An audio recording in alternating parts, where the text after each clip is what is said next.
Haleluya, puji Tuhan.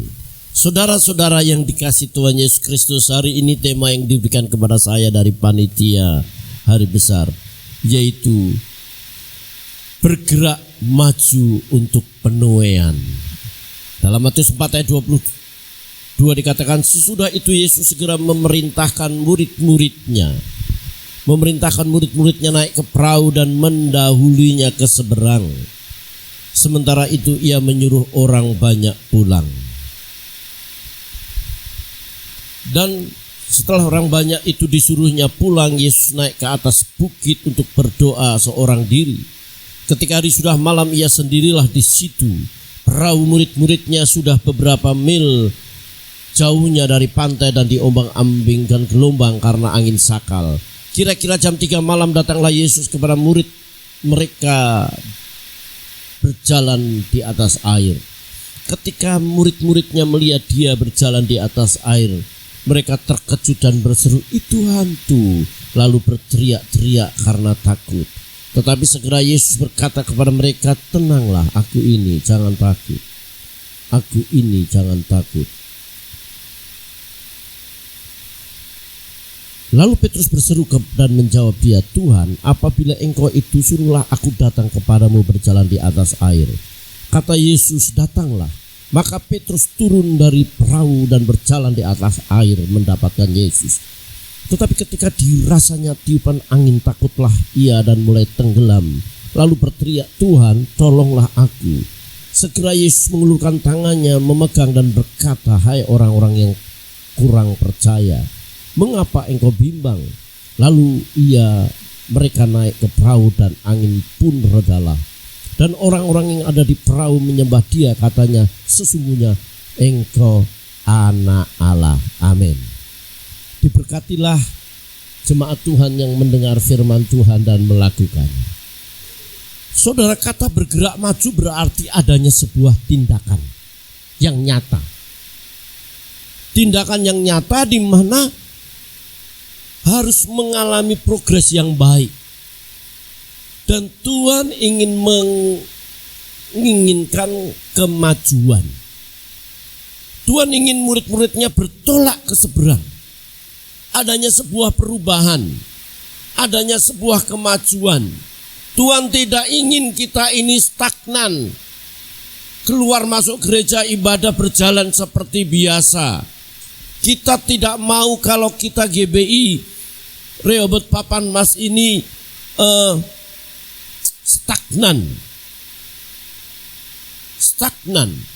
atau berjalan di tempat seperti biasa. Kita perlu progres yang baik.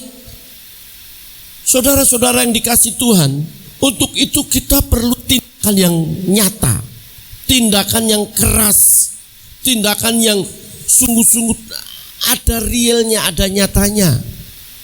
Kita tidak perlu bangga kalau kita itu menjadi seorang pendeta, seorang pelayan Tuhan, seorang majelis, seorang pengurus, seorang aktivis jemaat, kalau tidak ada kemajuan apapun, tidak membuahkan progres yang baik. Oleh sebab itu, untuk kita maju bersama saudaranya, perlunya sebuah kebersamaan, adanya sinergi, adanya satu dengan yang lain, kerjasama yang baik.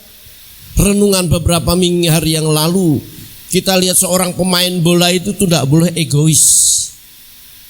Ada visi yang mesti harus dicapai, yaitu gol. Untuk membawa bola ke gawang itu perlu kerjasama yang baik. Bahkan bukan hanya kerja yang baik, support penonton itu juga bisa menggairahkan, memberikan semangat kepada pemain-pemainnya.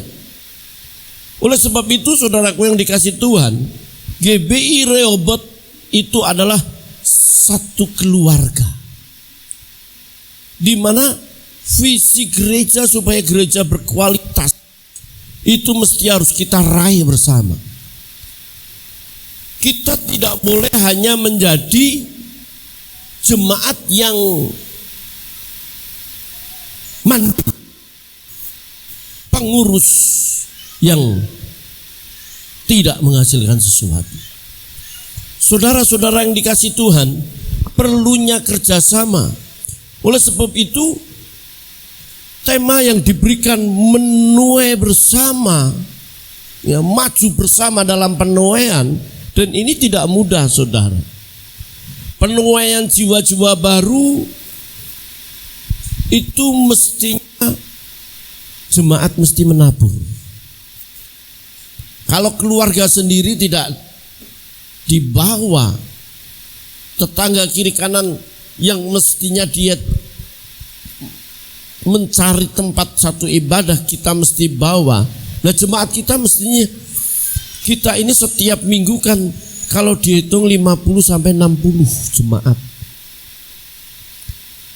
Kita mesti harus mengalami progres yang baik. Apalagi kita sudah punya tempat itu sendiri, saudara. Dulu kita punya tempat, nggak punya tempat aja kita semangat pindah-pindah, saudara. Ya, kita jangan enjoy, ya. Kita jangan terlena, tetapi mari kita bergandeng bersama untuk kita menabur untuk kita menuai. Kita tidak akan pernah menuai kalau kita tidak akan pernah menabur. Gereja seperti ini, saudara, karena ada banyak orang yang mau menabur, sehingga keadaan gereja bisa kita seperti sekarang ini. Kita tahu hari-hari pertama gereja ini dibeli 2017, betapa kotornya.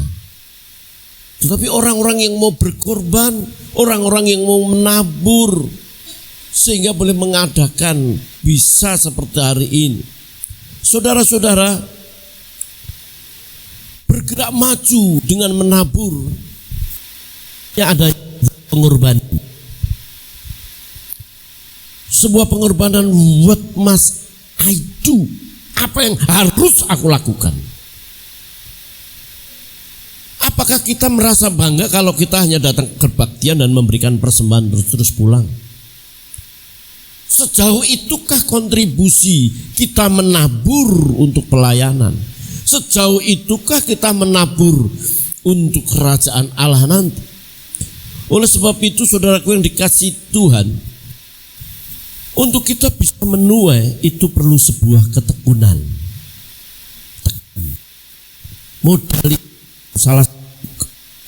Modal kehidupan ini adalah sebuah ketekunan. GBI bisa 33 tahun. Itu salah satu hasil dari sebuah ketekunan, saudara. Ada jemaat-jemaat yang tekun, ya, pindah sana pindah sini 12 kali, hampir 3 kali pindah, tetap tekun. Diserbu tetap setia. Nah, ketekunan ini, saudara, modal. Oleh sebab itu, mari ketekunan itu akan membuahkan hasil di mana kita suatu kali akan menuai. Saudara, masa sekarang ini mestinya kita ini struggle, berjuang. Anak muda, dengarkan saya ya. Kalau masa mudamu kau berjuang, nanti masa tuamu kamu happy, senang. Ingat itu. Tapi kalau sekarang kau senang, sukacita, enjoy karena bapakmu kaya, semuanya ada, bapak ibumu satu kali akan pulang ke surga. Kamu yang akan berjuang, dan masa tua usahakan untuk tidak berjuang. Ini kenapa saya mendasari, saya termasuk menikah muda. 24 tahun saya menikah. Saya lihat ada orang tua yang ngangkat, yang saya nanti masa tua saya tidak mau seperti itu. Saya berjuang, saya atur demikian. Nah, gereja ini harus berjuang, saudara yang dikasih Tuhan. Jemaat nggak boleh lengah, jemaat nggak boleh santai. Semua jemaat harus berkata, apa sih yang harus aku lakukan untuk gerejaku? Sebab ini wadah kita, di tempat ini kita mendapat pelayanan, di tempat ini kita mendapat firman Tuhan, di tempat ini kita dilayani, saudara. Oleh sebab itu, kita mesti harus melakukan sesuatu, menabur benih. Benih di sini bicara tentang pikiran dan tindakan kita. Kita mesti berpikir apa yang bisa saya lakukan. Kita mesti harus nyatakan. Kalau saudara tidak bisa berkhotbah, saudara bisa melakukan untuk pelayanan finansial. Kalau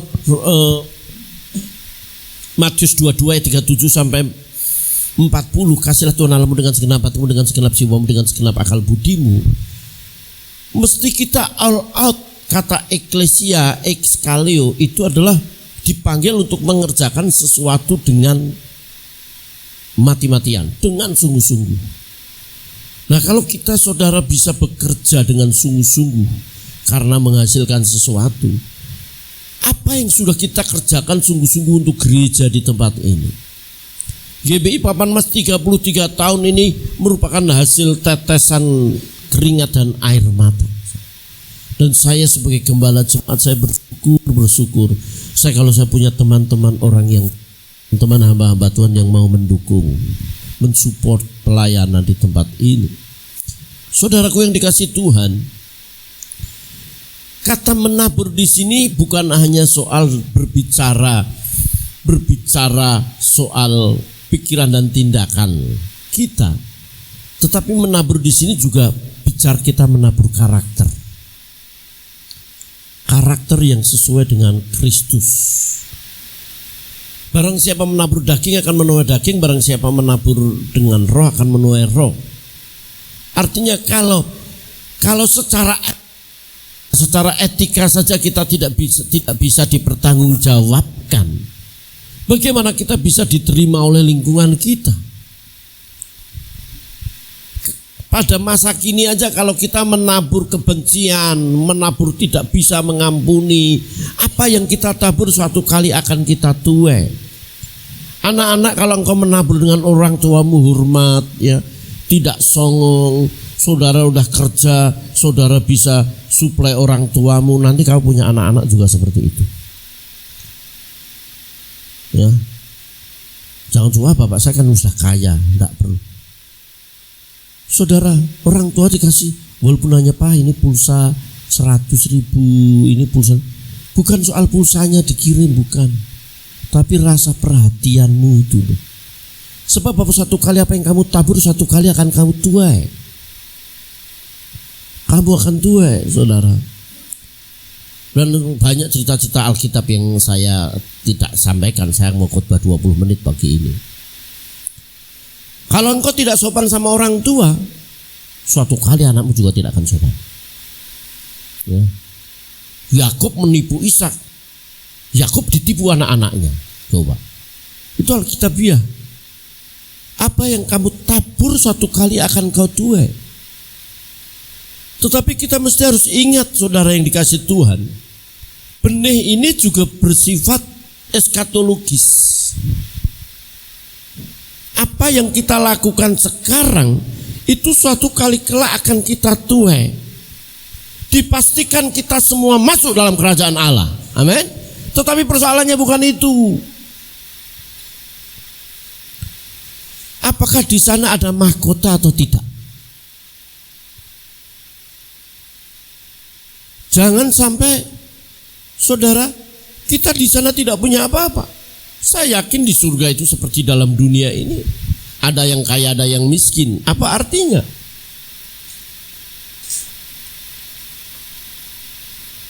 Ya, Tuhan Yesus mengatakan bahwa orang yang mengurangi akan mendapatkan kedudukan yang paling rendah dalam kerajaan surga, mengurangi firman Tuhan.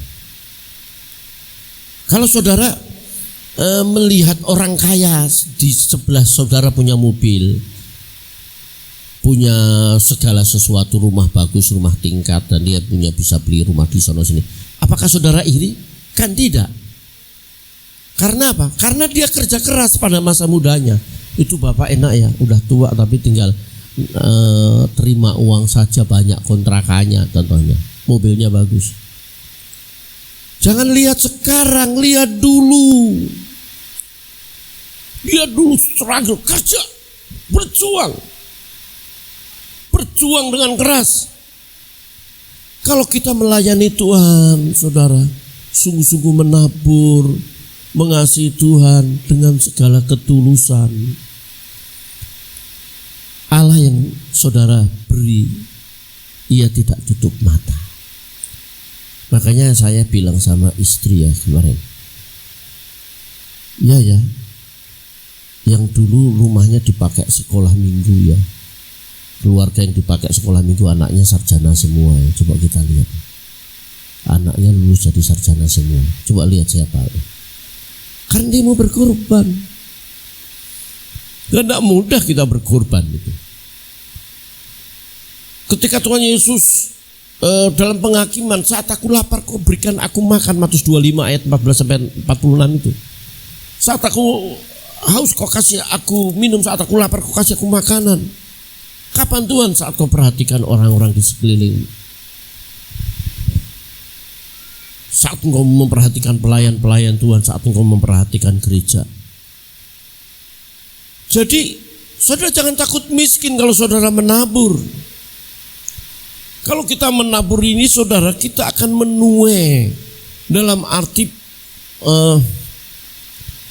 menuai jiwa-jiwa baru. Dan temanya ini memang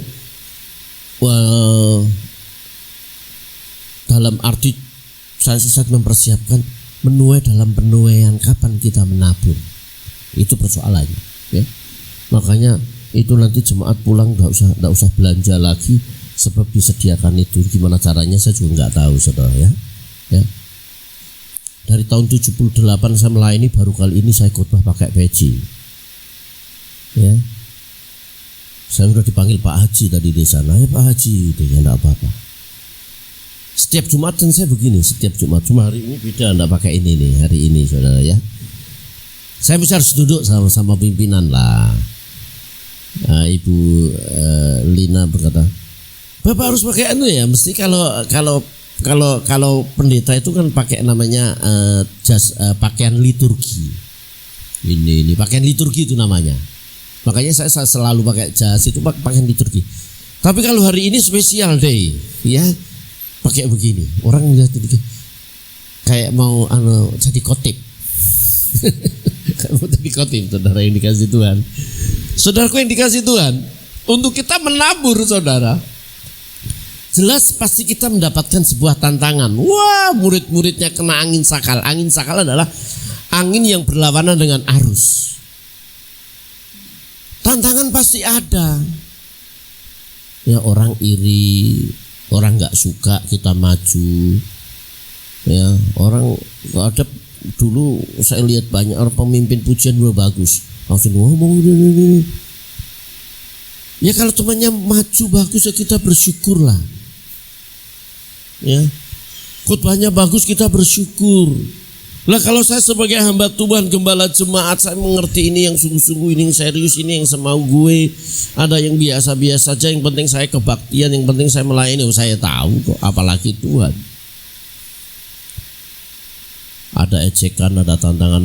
Apakah saya mau menggembalakan tidak mengalami tantangan? Saya tidak perlu bercerita. Banyak tantangan yang saya hadapi, banyak fitnah yang saya hadapi. Ya, tetapi saya slow saja, tenang. Saya melayani Tuhan. Saudara, murid-muridnya harus keseberang. Ini bicara soal visi dan misi. Gereja itu punya visi dan misi. Visinya yaitu hidup yang berkualitas, gereja yang berkualitas. Oleh sebab itu saya meminta pengkhotbah itu 2 minggu sebelumnya sudah harus dipersiapkan dalam mengeksegesis ayat itu. Dipersiapkan. Apakah saya tidak kenal orang-orang yang hamba Tuhan yang bisa khotbah? Bisa. Tetapi saya ingin kita mencapai sebuah visi dan misi. Dan tadi yang saya katakan tadi, ya, pemain bola itu tidak boleh egois. Ya, tidak boleh egois. Tidak boleh mau bawa bola sendiri. Ya, kita mesti bersatu. Tidak mesti suaranya harus didengar. Tidak mesti harus memaksakan kehendak. Makanya kita perlu bicara, kita perlu ngobrol bersama. Saudara, tantangan mesti harus kita hadapi. Oleh sebab itu kita perlu kehadiran Tuhan. Salah satu ketika saya kemarin berdoa, saudara, enggak tahu itu ide yang Tuhan berikan atau itu suara Tuhan, saya juga enggak tahu. Tapi ada kalimat yang begini, kalau gereja GPI, gerejamu begitu, dasarnya doa menjadi dasar gerejamu, betapa rapuhnya gereja kita. Kalau doa hari Rabu itu sebagai dasar kemajuan gereja, maka gereja itu akan rapuh dan sangat rapuh. Yang minggu yang lalu saya sudah ceritakan tahun-tahun 90 atau tahun 2000 ya. Tahun 90-an ketika GPI Setia Mekar ada 3 orang yang diurapi Tuhan, langsung kebaktian dari 2 jadi 3, itu karena hasil doa loh. Karena hasil doa yang semangat, enggak doa yang turun. Ketika saya berdoa dalam bahasa roh itu, saya dengar, saya punya pikiran itu, apa saya dengar suara itu. Kalau doamu itu menjadi dasar gerejamu, betapa rapuhnya gereja itu. Oleh sebab itu, mari kita berjuang, saudara. Saudara yang bisa di rumah, saya bisa datanglah doa. Sebab itu pondasi gereja. Kalau jemaat itu nanti yang datang itu lebih dari 30-40, kita bisa kebaktian sore lagi, saudara. Jemaat akan penuh. Nah, ini datang hanya 2-3, paling tidak 5 orang. Dan saya menghargai ya, yang baru kerja datang belum mandi ya nggak apa-apa, kan begitu kan. Tapi saya juga tidak akan memaksa. Kalau saudara pulang kerja jam 9 ya enggak saya maksa, saya mengerti kok. Jangan saudara hanya ingin didoakan, saudara juga mendoakan. Itu suatu perjuangan bagaimana kita menghadirkan Tuhan dalam hidup kita. Tantangan pasti ada, tapi kehadiran Tuhan itu membuat tenang. Ini aku, tenanglah, diam. Keluarga yang selalu menghadirkan Tuhan, di situ dipastikan ada ketenangan dan ketentraman. Masalah pasti ada, tantangan pasti ada. Tetapi kalau Tuhan hadir, saudara, kita menghadirkan Tuhan dalam ibadah, menghadirkan Tuhan dalam gereja, dalam rumah tangga, jelas dipastikan keluarga itu tetap tenang dalam menghadapi masalah. Oleh sebab itu mari saya mau mengajak di tahun yang ke-33, jemaat maju solid untuk maju bertumbuh. Amin. Bertumbuh maju bersama-sama. Kita akan menuai jiwa-jiwa baru. Apa yang harus aku lakukan? Ku ajak anakku, ku ajak tetanggaku, ku ajak mertuaku, ku ajak orang-orang di sekitarku. Cari jiwa-jiwa. Kita menuai. Ada realitas, ada kerja yang nyata. Kita tidak perlu bangga kalau kita menjadi seorang pengurus, majelis, menjadi apapun sebutannya. Kalau kita nothing, kosong dan tidak berbuat sesuatu. Saudara-saudara, oleh sebab itu saya mau mengajak, jangan takut kalau ada tantangan.